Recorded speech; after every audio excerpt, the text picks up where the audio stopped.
Olá, aqui é a professora Ana Lívia Casani, eu estou aqui para trabalhar com você a teoria da contingência. Bem, a principal frase dessa teoria, a frase de impacto que você deve gravar, é que não existe nada de absoluto nas organizações, tudo depende. E depende com razão, não é mesmo? Porque existe uma relação entre as condições presentes no ambiente e as técnicas administrativas utilizadas. Por isso, diversas pesquisas apontam que não há apenas um modo de organizar, devendo cada organização se ajustar de acordo com o ambiente. Esse ambiente que é justamente a soma de vários fatores, como, por exemplo, as suas condições tecnológicas, as suas condições legais, políticas, econômicas, demográficas, ecológicas e culturais, por exemplo. Dessa forma, o modelo contingencial criou seu próprio modelo de motivação. Se nós vimos anteriormente os modelos da teoria de Maslow, Herzberg, teoria das X e Y, agora nós veremos como funciona o modelo contingencial. Esse modelo em que tudo depende começa justamente nessa imagem, trabalhando a questão da motivação. A motivação para produzir é função de. E aí eu tenho 3 setinhas apontando. A primeira setinha aponta para a força do desejo de alcançar objetivos individuais.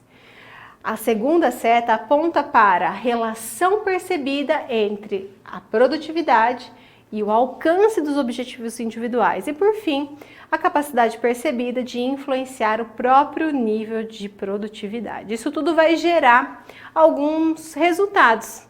Então, quando eu trabalho a força do desejo de alcançar objetivos que são individuais, eu crio expectativas. Quando eu trabalho a questão da percepção da minha produtividade, eu tenho como resultado as recompensas. E por fim, se eu consigo influenciar o meu nível de produtividade, a minha recompensa é a relação que eu tenho entre as expectativas individuais e as minhas próprias recompensas. Para a teoria da contingência, essa é a base da motivação humana. Para atingir isso, nós vamos utilizar muito a questão das estratégias organizacionais. A estratégia é o grande foco quando eu falo a respeito dessa teoria. Bem, para trabalhar as questões estratégicas, nós observaremos alguns aspectos. Nós utilizaremos 2 ferramentas, mais especificamente falando. Nós falaremos sobre a matriz BCG e falaremos também sobre as forças de Porter, que são 2 aspectos que caem bastante em provas da área da administração e da gestão, concursos públicos e assim por diante. Eu gostaria que vocês prestassem bastante atenção, porque nas duas ferramentas, vamos chamar assim, nós temos peculiaridades que podem induzir o leitor ao erro. Então vamos lá. A matriz BCG, para a gente começar, é uma matriz que apresenta a posição estratégica da empresa ou de um determinado mercado perante um portfólio de produtos existentes na organização.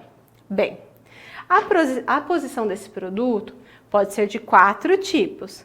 Vejam nessa imagem: estrela, ponto de interrogação, vaca de leite ou abacaxi. Como nós diferenciamos cada um deles? Repare que nós temos uma linha ascendente de crescimento do mercado que vai de baixo para cima. E nós temos uma linha que vai da direita para a esquerda sobre participação no mercado. Então veja que o abacaxi tem alta participação, tem baixa participação e isso vai aumentando. Veja sempre a direção da seta.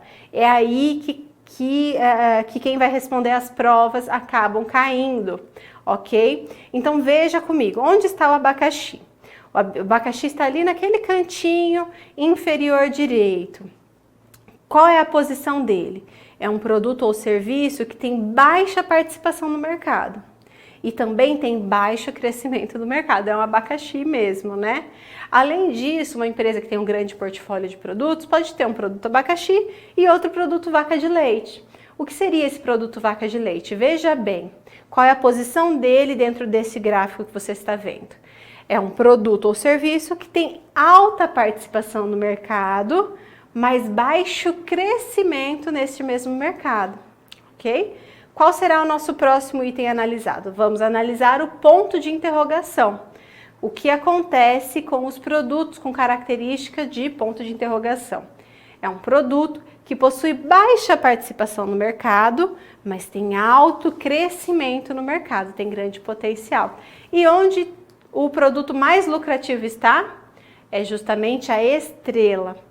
A estrela é aquele produto que possui alta participação no mercado e também alto crescimento de mercado. Então essa é uma forma de analisar uma indústria que tem vários tipos de produtos sendo comercializados ao mesmo tempo. Bem, isso é determinante para a estratégia empresarial, não é verdade? Agora vamos olhar um pouquinho para fora dessa empresa.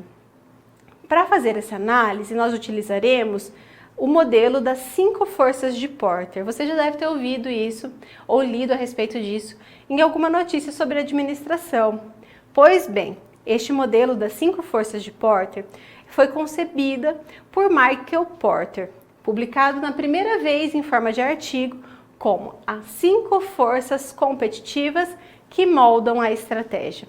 Esse artigo foi publicado em 1979, lá na famosa Harvard Business Review, e ela destina-se à análise da competição entre as empresas. Dessa forma, o nosso autor, Porter, refere-se a essas forças como sendo forças responsáveis por um microambiente, que está em contrastes com o termo mais geral, que é o termo de macroambiente. Quais são essas 5 forças? Vamos lá. Eu vou falar 5 para vocês, depois nós voltamos explicando todas, tá?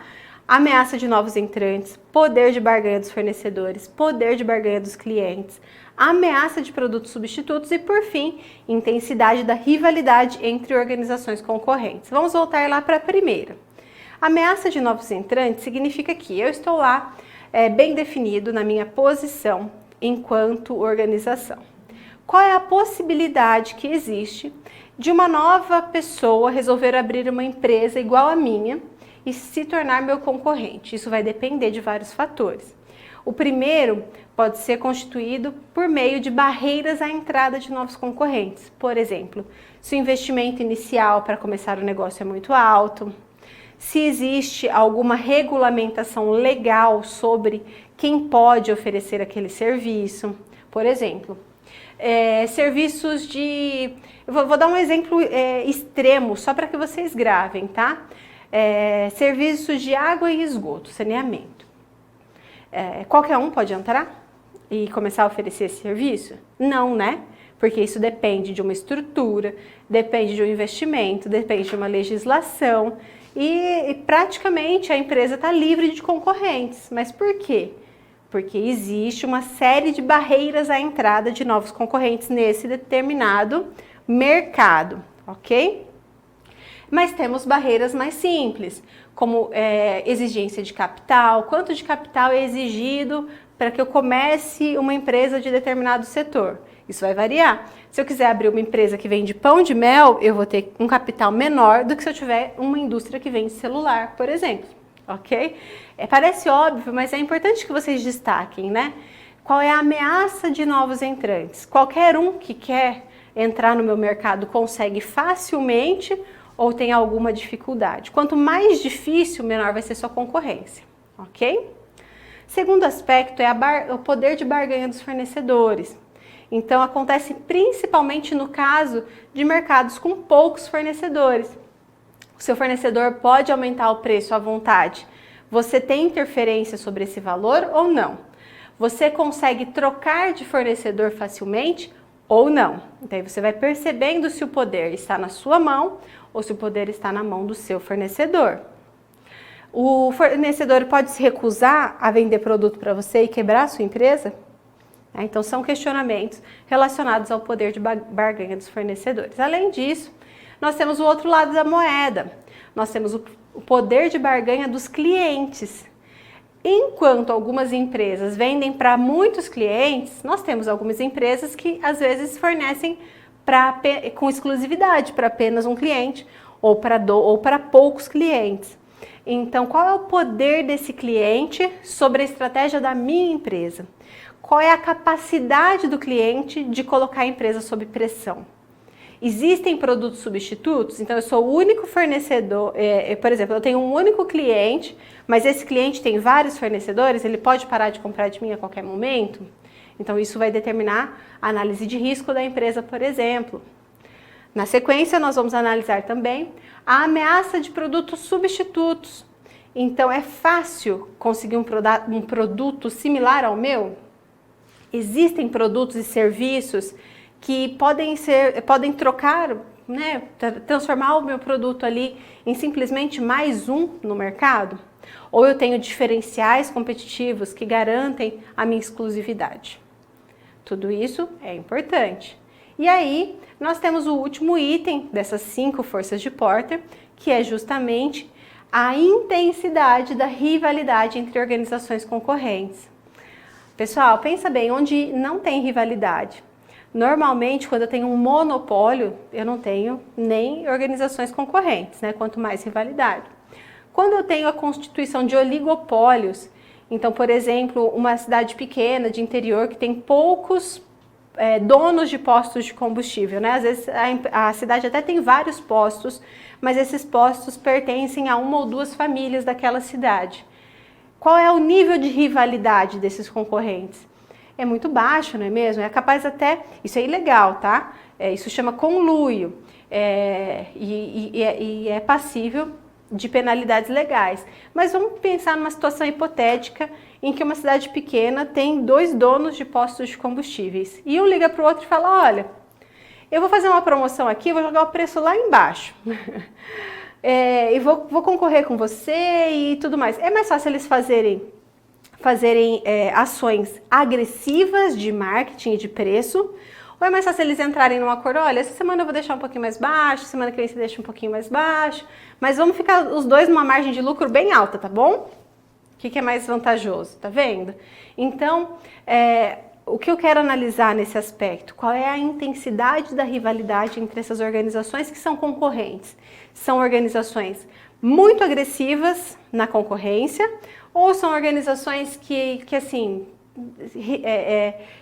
levam isso de uma forma menos competitiva? Isso vai interferir também nas 5 forças de Porter. Pessoal, com isso nós encerramos a aula de hoje. Espero que você tenha gostado e até a próxima.